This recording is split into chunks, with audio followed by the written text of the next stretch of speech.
technology stays stable. There isn't a lot of time, so I'll start immediately with my presentation and then look forward to the further conversation. Let me see how I do that. Yes, I do that here. Yes, I can see that that's visible. Good. So I'm pleased with the invitation, and I have a title about religious education, the impulse society, and something about transcendence. And I'll try to explain what is in that. I think your project is an interesting one, and it also was an interesting challenge to think about, what have I got to say on these topics.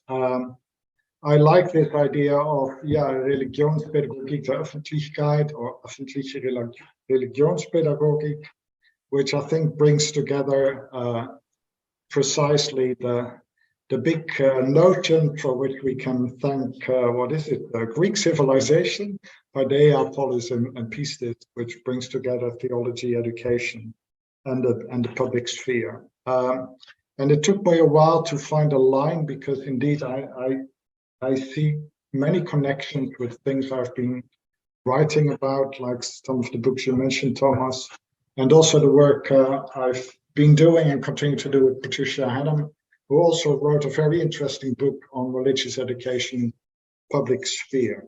So what I'll try to do is to start from education, because I think that is at the heart of these discussions. And then I'll zoom out and connect it to political question and the question of religion and religious education. So that could start by asking the question, what is education? And I think that remains an important one for me, but I also think an important one for this discussion. But I find a very helpful way to do that is not to look for definitions, but to ask the question, when we educate, does all the work we do, does that make a difference? Because if we don't have an answer to that question, you can say, then we should stop educating immediately. Now, a very interesting way in which this question is taken up is found in a passage in one of the big books from Dietrich Benner, who spoke at an earlier meeting of this group, where he asks the question, what does education contribute? And he asks that in a very clever and interesting way, where he says, of course, we know that human beings are biological beings, so we know there is a natural component. We also know that human beings live in social environments, and that the social environment has a big influence, so there is a nurture component. And then he asks, and what about education in relation to these other two? And you could say, well, we should each claim 1/3, but of course we know that that's not how the universe works. And you can think of different percentages. There are times when there is a strong emphasis on the social dimension. What you see in the past 10, 20 years is this push towards nature to say, well, actually, a lot of it is already genetic, and education makes maybe a little difference. But this is an important question. Where do we locate ourselves as educators? What's interesting in the book is that Benner gives a remarkable and for me, initially a quite sort of unexpected answer when he says, we can differ about the percentages, but nature and nurture together are always 100%. And the first time I read that, I was puzzled, because I thought here is an eminent professor of education who seems to be saying education doesn't matter. It's all nature and nurture. But Benner does something else, which I think is valuable. He is saying nature and nurture are always 100%. We cannot deny that as human beings, as we are even today, we are a combination of natural and environmental factors. But he says, as educators, we are interested in a different question. We pose a different question in relation to that mix of nature and nurture. And in my own words, I would say the question we have as educators is how an I, or we can use the word person, can be called forward from that mix of nature and nurture. That's a question of a different order, and that's an important observation, because you can say nature, that's the field of psychology. Nurture is maybe the field of sociology.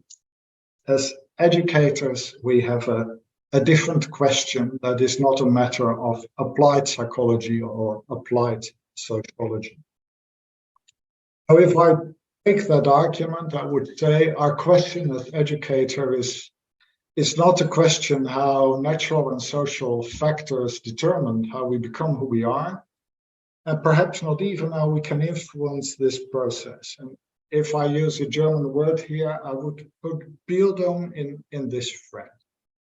But I would say the educational question is sort of in addition to that. It's not denying that nature and nurture play a role, but it's to say that's not all there is. There is a further question to ask.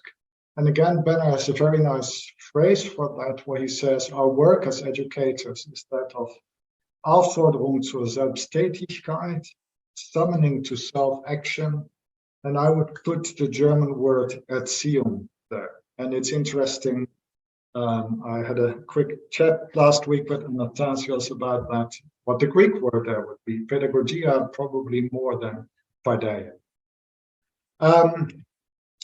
Aufforderung zur Selbsttätigkeit is not to say to our students, be yourself, but it's to say, be a self.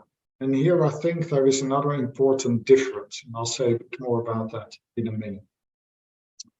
I admire Benner and German scholars who can write big books about education.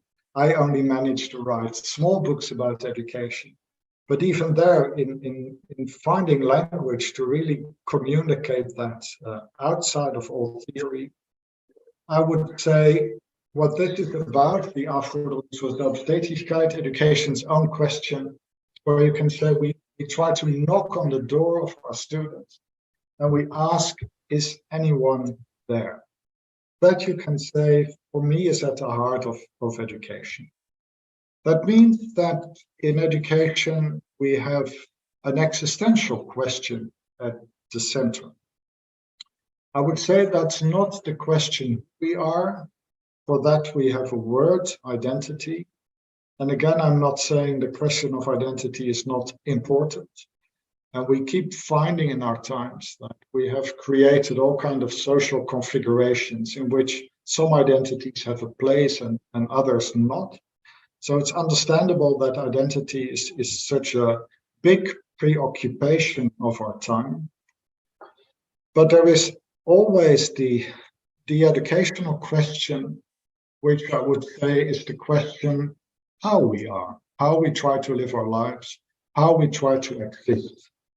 Not what kind of identity we have, but what we will do with our identity, what we will do with how we have become, with this mix of nature and nurture, what we will do with what we have learned, with our capacity, competencies. And when you begin to ask the question in this way, you can say that this also brings into view that we are not perfect, that we are not complete, that we also have inabilities, blind spots, and incompetency, and that we have to live with that as well, and constantly have to ask what will we do with what we're able to do and the things we're not able to do. That question, I would say, is the existential question, the question of how we exist. And that question comes into view in particular situations. You can say situations when it matters. There, the question, what will I do with everything I'm able to do, what I will do with my identity, is a question that is often not generated by us. It's not in our own hands, but we meet that question when the world calls. The world can call in all kinds of ways. There is not an appeal to our identity, but you can say to the question how we exist as subject of our own lives and not as object of abstract force. I'm keeping an eye on the clock as well. One person who brilliantly understands this is actually Zelensky. This I found in an interview early on in the war, where he was offered the opportunity to leave the Ukraine.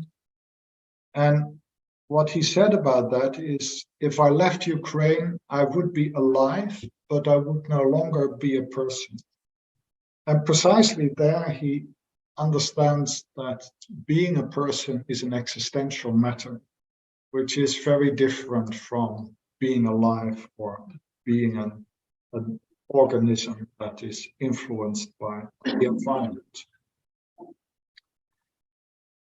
So for educators, you can say, but the question is, how can we bring this particular question into play? And I use this formulation, play, because this is not something we can do for our students. It's not something we can produce.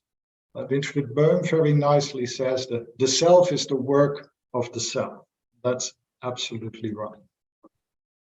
That's where I think it becomes important that there are many, I think, well-intended attempts to sort of cultivate students from the outside.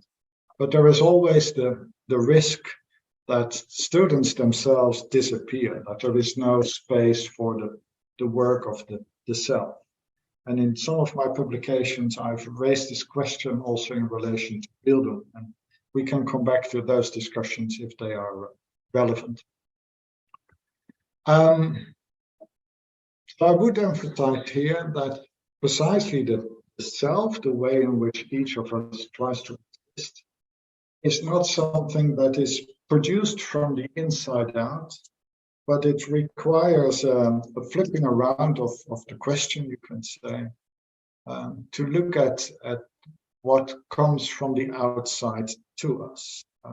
Existing as a self has something to do, as I tried to say, with how we respond to how the world calls us. The world can call us in big moments, but also in very small little events. The beautiful sentence that I refer to a lot comes from Zygmunt Bauman, who says, responsibility is the first reality of the self, and this way to summarize in one sentence the work of Emmanuel Levinas, where you can say it's actually in moments of responsibility when we encounter a responsibility, a call, a question, this what to do. At that point, our self becomes an issue for ourselves. In that way, you can say that's the moment where the self begins to matter. I think in relation to this, and I'm taking quick steps here, it's important to see what teaching can do. And another scholar who has been very helpful in getting clarity here, at least for what I'm trying to pursue, is Klaus Prange, who takes the interesting approach where he says education is not so much a matter of finding the right definition of what education is, because that can easily get stuck in definitions or preferences or values. He says if we want to get a sense of what education is, it might be much more helpful to look at the form of education. And there he makes the interesting observation, which I find quite convincing, that he says at the heart of education, at the heart of the form of education, you can say we see that teaching is a matter of what in German is called Zeigen, which is in English partly a matter of pointing and partly a matter of showing. It's two point to something and therefore to show something. You can say that that's at the heart of education, and Pranger has this strong claim when he says, if there is no Zeigen, then there is no education. What happens in pointing is that we try to catch the attention of our students, but also that we try to direct the attention of our students onto something. Again, this is a phrase from Benner, who says, teaching in that sense is die Kunst der Umlenkung des Blicks, the art of redirecting someone's attention. And what's interesting in that is that when we try to direct the attention of our students towards something, we are at the same time, you could say, pointing back to our students and say, not just look there in a general sense, but you look there. And there you can say that pointing in an odd way has a double character. It points to something, and it points to someone and tries to make that connection. That highlights, you could say, that there is a kind of indirect dimension to education. That's one way to talk about it. And also say this goes back to the old insight of the didactic triangle, that education always is a matter of three parties: a teacher, one being taught, and this something. Pranger calls it a theme. And you can say what we do as teachers is always to point away from ourselves to the theme, which can be the curriculum or a task or a practice or a tradition. Focus our attention, the attention of our students onto something. So you can say to educate means to focus attention. You can be stronger, and Pranger again is strong that he says education actually demands attention from students. And it's really interesting to see what the dynamics of that are. But Pranger also insists, and I follow him in that, what he says, we cannot enforce the attention of our students, and we also cannot control the attention of our students. When you begin to think what it would mean to control the attention of our students, you get in quite worrying pictures. But I also know that there is research that, to me, gets far too close there. Researchers who say we need to track the movement of the eyes of students, because then we know what they are paying attention to. And I think that that is problematic research. It's uneducational research. What I also want to highlight, and here the themes are slowly becoming together, and then I'll add the two layers. I can say that in the gesture of pointing, there is an interest in the freedom of the students, because it's an invitation to pay attention, but it's inviting students to pay their own attention. That is not attention in which there is nothing at stake. Some quick phrases here. This is not the neoliberal freedom of shopping, where you say, well, I just want to decide what I pay attention. It's also not the freedom of signification. I'll come back to that in a second. You can say it's the remarkable freedom to attend to the world outside of it. Now, when I can say we manage as teachers to bring something into the sphere of attention of our students, is it then the case that the work that students need to do is to understand what they need there? In my view, not. And for this insight, again, we can read philosophy, but I found it beautifully phrased in an episode of The Simpsons, where Homer Simpson says to his children, just because I don't care doesn't mean I don't understand. And there he says the opposite of what many parents of teenagers say, where they say, I don't understand you, but I care about you. And Simpson actually says, yes, we can understand, but understanding never in itself produces care or concern. So that's already one important limit of understanding, and maybe an interesting one for the discussion. This has something to do indeed with this world outside of us, where I want to suggest that this world is not just an object for our understanding or our sense making. There are dimensions of the world that actually have nothing to do with our understanding. You encounter with a plant, you could say, the plant is not asking for your understanding. The plant needs something from you. It asks something from you. It asks care, it asks water, it asks light, shade.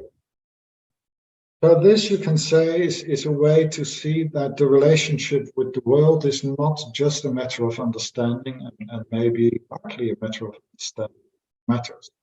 Plants do that. Pranger lovely writes about dogs. You can say human beings are also not just there as objects for our understanding. They also speak to us and appeal to us. And that I would call an encounter with transcendence, encounter with something that is not of our making or our sense making, but cuts through that. For me, that highlights the importance of turning the educational question and to say in education, we're not just interested in how students try to learn about the world or make sense or understand, but we try to foreground another question as well.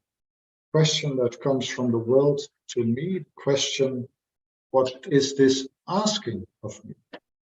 And that's an odd question, you can say, because that question interrupts my own sense making. It's a question that, in a sense, goes to the heart of the matter because it asks something of me. You could even say, and again, we can come back to that, that this, in a strange and interesting way, is a matter of emancipation because I become an issue in that question.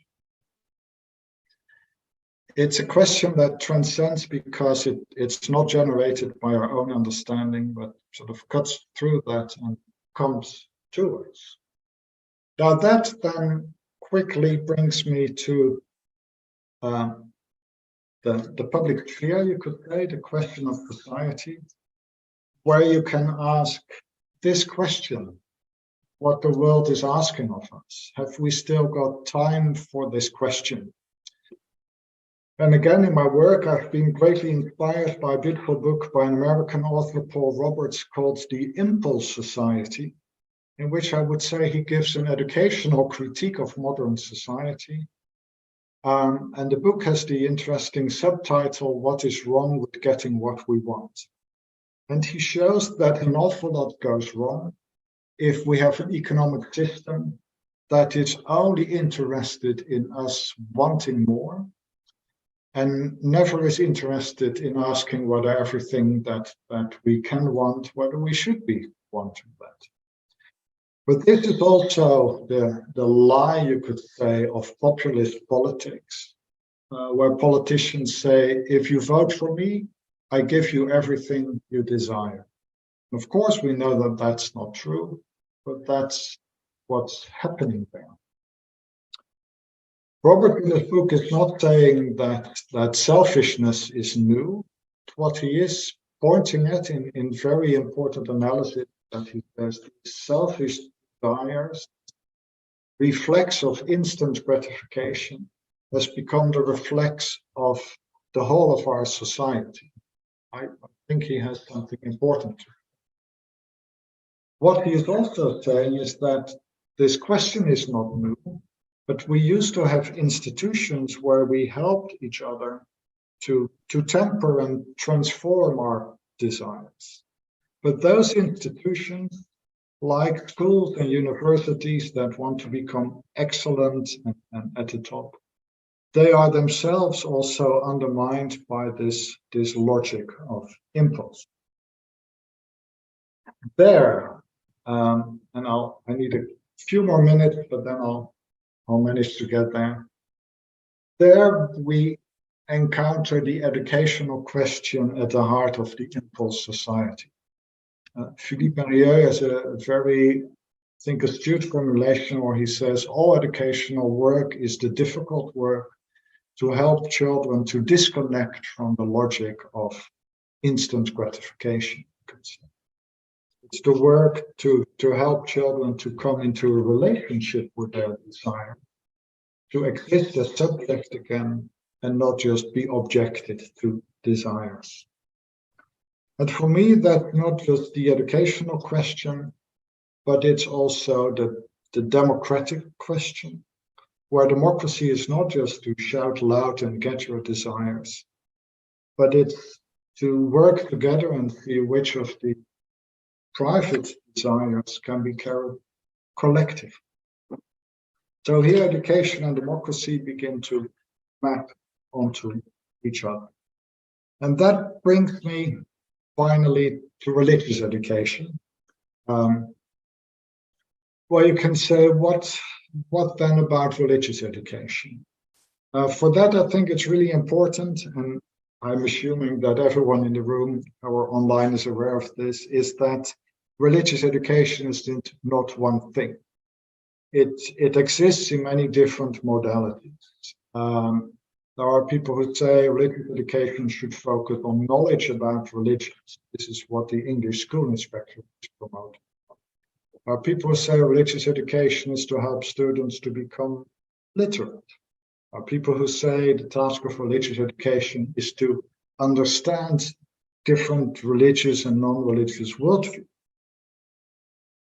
This is all fine. The arguments for it exist. You can say they all encounter religion from the outside as an object to study or become literate or knowledgeable about.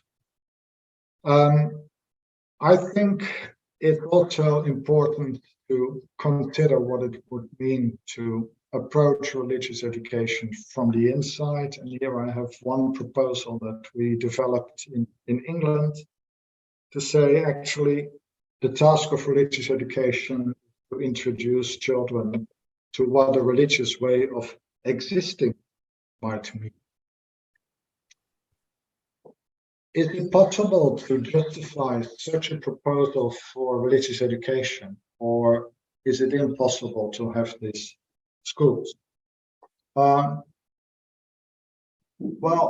I think you can compare it with music education and say, should music education be about knowledge about music, becoming musically literate, studying musical genres? We would find that quite odd. Would say all that, but never allowed to sing or play any. Then people would still say, yes, but religion is a special case. There we get into the theological discussion, where you can say, well, if we think that religion is a matter of truth, then it's very different from music. But there, the bigger question is, how do we understand and articulate religion? Is it a matter of belief? That's possible. Is it a matter of practice? That's possible.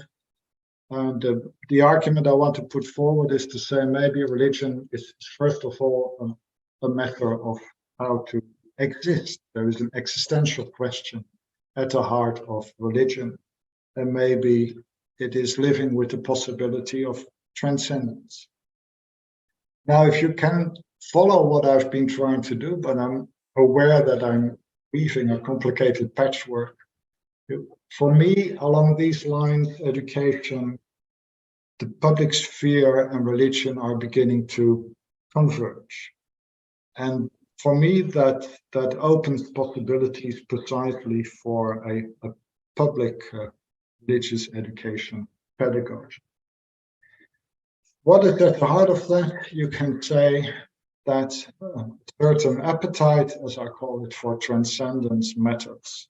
And I've tried to argue why that matters for education, for democracy, and for religion. That appetite is under pressure in a society that just wants us to follow our impulses. And that society is undermining an awful lot. And therefore you can say that religious education can matter precisely for the public sphere and the public lives we want to lead. That's what I wanted to put on the table, and I always am a little out of time. But thanks very much for your attention.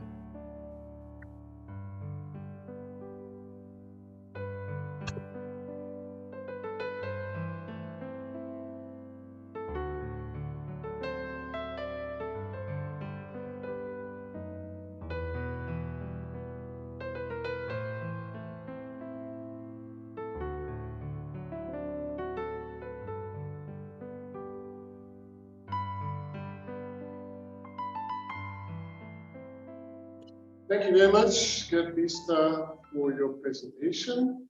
And we will immediately listen to the response by Athanasios Stogiannidis on the paper which he has received beforehand, so you can react also on the written version of the presentation.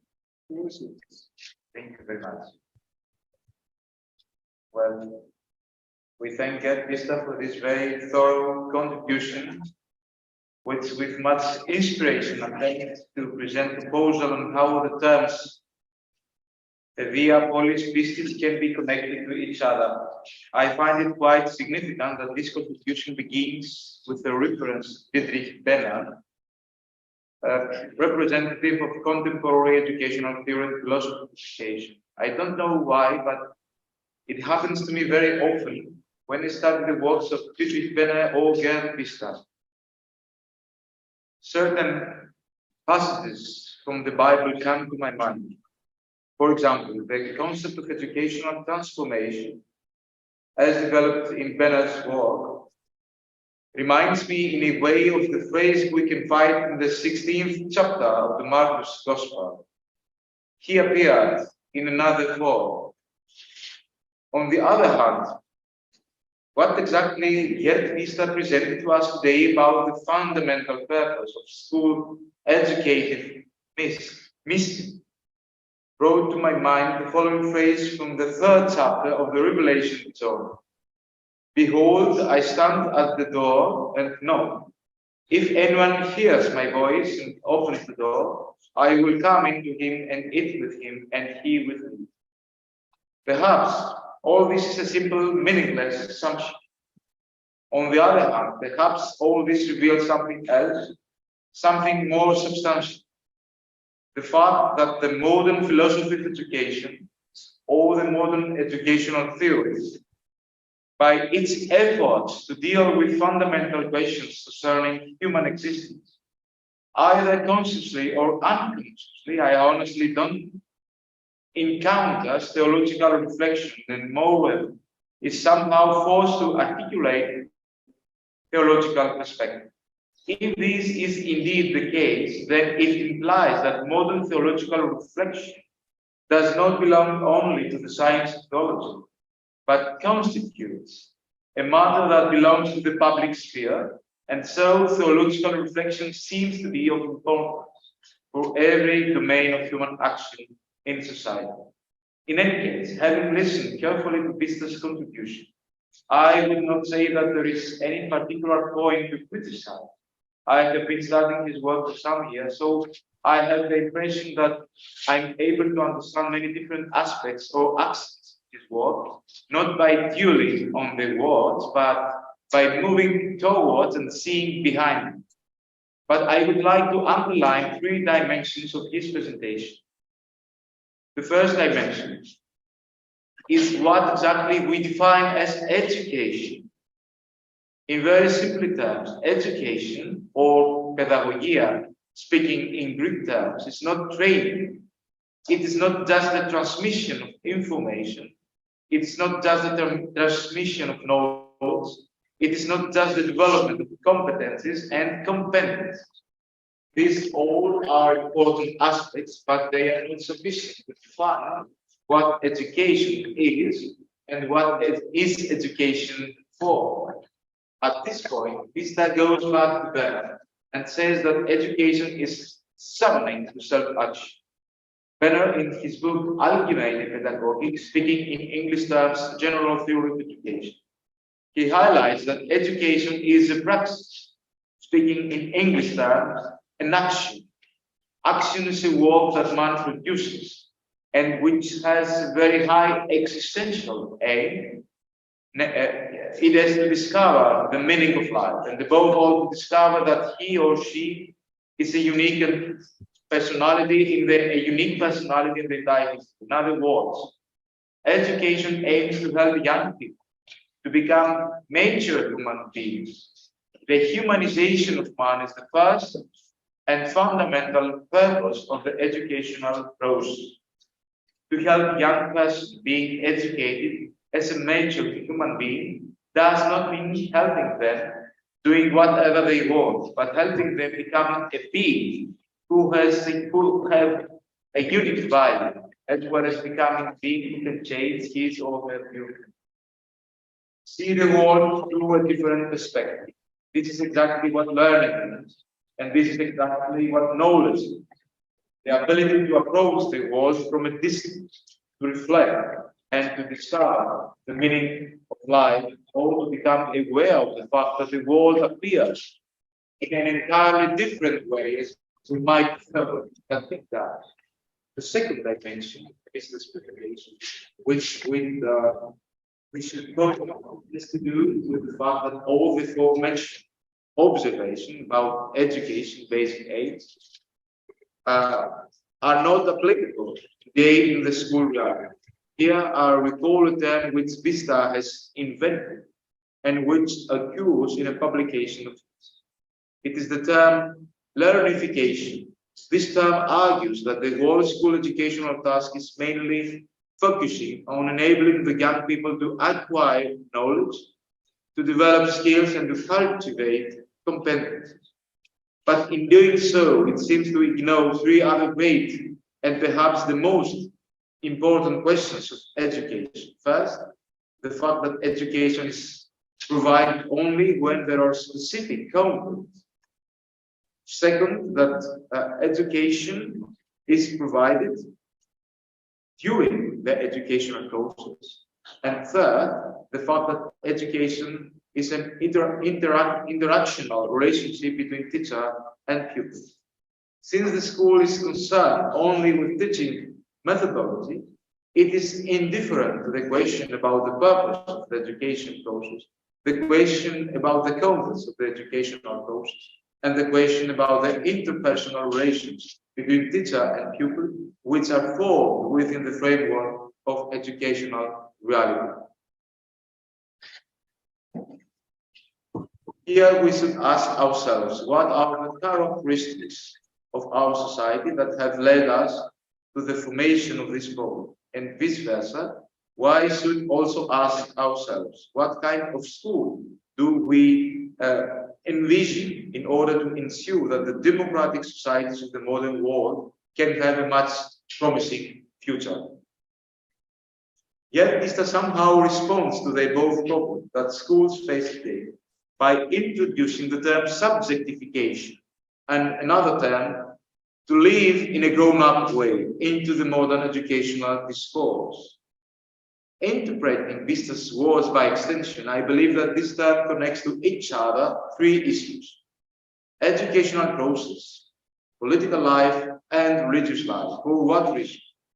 This term or these terms refer to the possibility and perspective of human beings to live as subjects. But what does this word mean actually?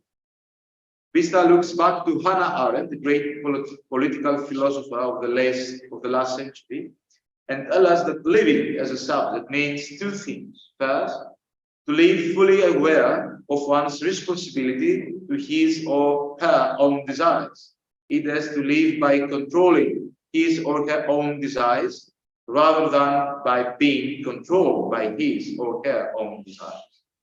It's important that the quality of human life in this regard is not evaluated by desires On the contrary, the criterion for evaluating, for judging human life is the way in which someone can exercise power over his or her desires. Second, to live as a subject means that someone has the possibility of being subjected to the freedom and creativity of someone else, of his or her fellow human beings. In other words, to live as a subject refers to the fact that someone realizes something very important about one's life. He or she is not the center of the world, this awareness. There are things above us, there are things that transcend us, there are things that affect us, there are things upon which certain aspects of our life depend. This is precisely the essence of religious life, so to speak, according to Gert Biesta concepts. To live within the realm of religion refers to the fact of the awareness that every human being is an existence that depends on the others, on something that transcends him or she. This awareness, however, also constitutes a precondition for the flourishing of democracy. When someone realizes that he or she is an existence dependent on the others, he or she learns to define his own desires and not being defined by them. And finally, when we realize that we are subjects dependent on others, then we develop the perspective of living our lives in a grown-up way and not in an infantile way.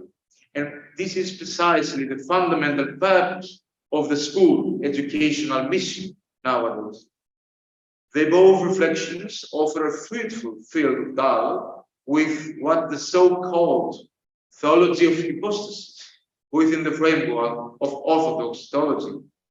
Also, another very important point of dialogue with Orthodox theology is the fact that the two fundamental terms of Orthodox Christian tradition life have, in a way, a political character. These are the term ecclesia, so church, and the term divine liturgy. Both of these terms are strongly related in a way of existing as political entities. We could talk about these issues for days or for years. Therefore, I put a full stop here, and I would like to thank you for your attention.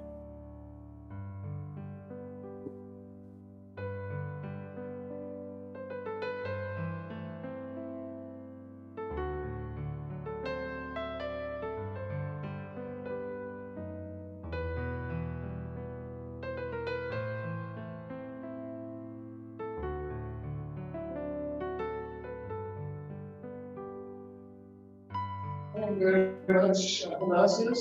Just to give you an orientation about the next step, we will now have an open discussion with both the speakers and maybe us as the respondents, and then we will open it up for another few minutes. So I suggest we take ourselves time until 7:30. Is that fine? So that would leave us with about 25 minutes. Sorry, 5:30 for the colleagues in the Netherlands, 6:30 your time. Or 7:30 for UK time. Exactly. Okay, so my suggestion is that first the two speakers share their thoughts and reactions on the responses. If there is anything you learn from the responses, but I'm sure at least from Athanasios' response, something. Anyway, so we will hear from Siebren first. Siebren, would you like to react on what you have said? Thank you so much. Yes, the three questions. Thanks for your thoughtful response. And just to start with your third question. Should the state determine the content and everything related back and forth to religious education? The answer is no, definitely not. I think it's, and I think Gert and I really agree on that the state sometimes, and till the present day, in a lot of states and countries, had too much say and say in a particular way on what they think school should do and what should be done in religious education, etc. And I think that's not a good idea. It's not to say that there is not a role for the state. I guess so, but I think that a lot of stakeholders should join forces and try to figure out, and that's in the Netherlands we have this notion of the freedom of education. I think that's really a good, and it has it brings societal responsibility with it, so that if these actors are trying to come up with a very sound, pedagogically sound religious education, where religion, worldview, the political aspects are really dealt with, then I think that would be really what's need to be done. And so the partners, the stakeholders, should take their responsibility in building clear views and programs of what they had in mind, but that also the particular schools should take their own responsibility in trying to materialize and concretize that, and the state should and politics should just support that and sustain that, instead of dictating what should be done. And it's dictating also not only in religious education, but especially in citizenship education. And I think what I see in the Netherlands, for instance, is that since 2006, there's the law on social cohesion and etc., an active citizenship. That citizenship hasn't been picked up that much in the schools, I think, due to the fact that there was some put pressure on that, and that a lot of schools thought that they need to do other things than that they actually do. And in my mind, there is a lot of things going on in citizenship education already in the schools that should be combined in a fruitful way with political education, so citizenship education, with religious and worldview education, but also it could also be related back and forth to other subject matters areas in the school. So I think that there's a lot of opportunity, but the state should give the schools and the stakeholders who are responsible for the schools the utmost freedom to develop their own insights and practices and curricula, etc. And so shouldn't determine in an absolute way too much of what need to be done in the schools. And I think your second question, teaching competence is needed. I think what's most important is, and it's related to the things I just said, is that we trust teachers and give them the optimal and teacher groups in schools, and also the organization of teachers in primary schools and education in secondary schools, etc., but also in higher education and universities, that they have that trust is so important that they can really develop their own competences. And what I think what is needed is not just some technical know that in teacher education and for teachers, but that they should learn much more about themselves, being presenting and representing a way of life themselves, and how they can deal with that in also in relation to the appropriation, the self-determination, personhood formation of the pupils in terms of religious education, citizenship education, and whatsoever. So I think one of the basic kind of prerequisites is trust in the teachers, instead of put pressure on them and try to maneuver them in a particular direction or in a particular position. That's really important. And I think that they should be aware of what their competences already are, and how these competences of what you call the emphatic imagination, what they can learn along these lines. And that's for me very important. And I have no outspoken view on which kind of curriculum should be developed.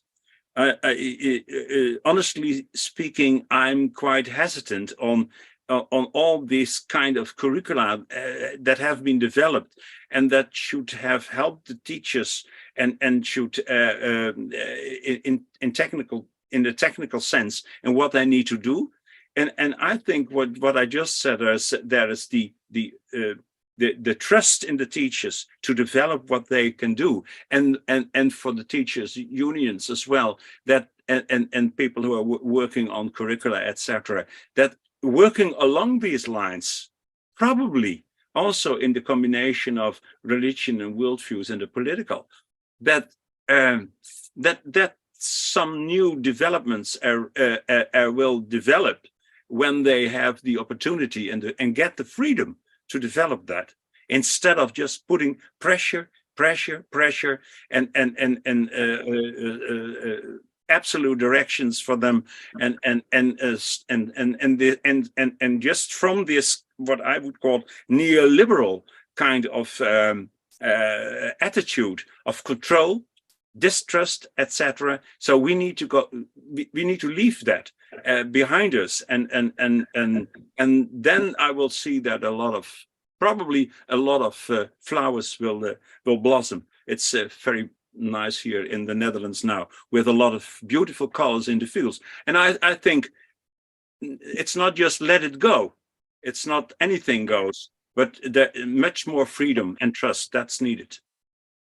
Okay, thank you very much for your response on the response. We lost a little bit in between in terms of the answer of to the third question, but we understood and caught the image of the flowers again in the end. So thank you very much. And also we got all what you explained about the trust in the teachers and the openness, maybe also against the neoliberal attitudes. That's what we understood quite well. So thank you very much up until this point. Maybe we connect the Gert's answer on the response and then see where we go from there. Good. May I just? Yes. Yeah. A few reflections. Thanks very much, Athanasios. That was a better summary of my ideas than I could give. So impressive, but also nice to bring some Bible quotes into it and to make the case that theology is not sort of a marginal hobby for some people, but actually speaks to the heart of the big human and political matters. I think for me that is a grown-up way to engage with religion and theology. And still in many societies we sort of suffer from an adolescent rejection of theology and religion. And you can say that's what adolescents need to do. They need to push back and say, I need my own space. But if you get stuck there and just reject everything and never come back and say, no, actually there is something here that I need to give a place as well, that's a personal drama, because then you do not sort of grow up. But I also think we suffer as society from that as well. So I think that's an important point. I just have a few quick reflections maybe to add a little to what Siebren was already saying.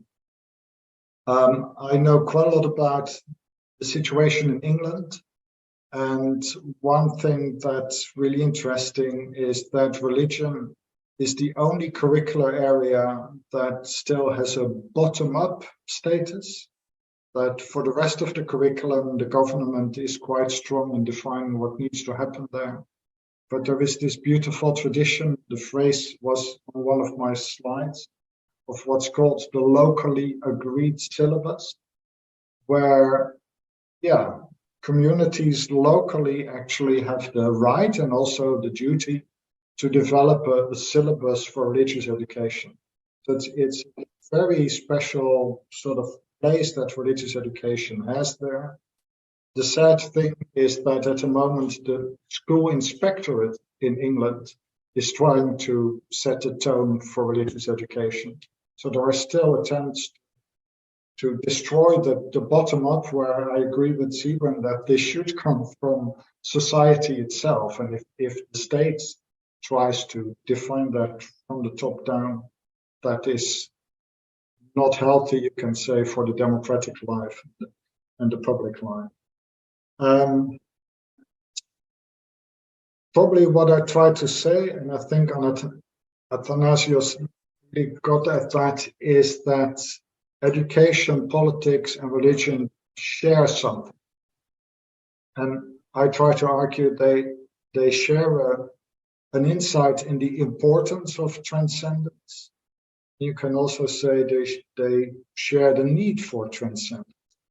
So education without a transcendent moment becomes learning, but has no place for teaching, for anything that's given. And I think that's the problem with the learnification. Democratic politics without transcendence becomes populism, becomes just the confluence of everyone who seeks power for their voice, but never the acknowledgement that there are other voices that limit, and that we have to come in a relationship with that, a grown-up relationship. You can say that the religious life is also needs transcendence as well. For me, that's essential. That religion without transcendence becomes, what is it? Spirituality, life projects, personal values, a neoliberal market of quasi-religion, but it no longer is religion. And for me, that's where these three fields actually have a common interest. And there you can say a democratic state actually could almost say needs religion, because they both share this need for transcendence. Education needs religion because education needs transcendence. And that's one way to begin to see these connections. And for me, and maybe that's a point for discussion, that's why I pushed back in my talk to saying our relationship with the world is always one of sense-making and interpretation and understanding. I think there are limits to that we may have forgotten, that we need to bring back, that there is something coming from the other side that is essential there as well. And again, for me, that's a central insight to see that religious education and democracy are concerned about the same big challenges with coexistence.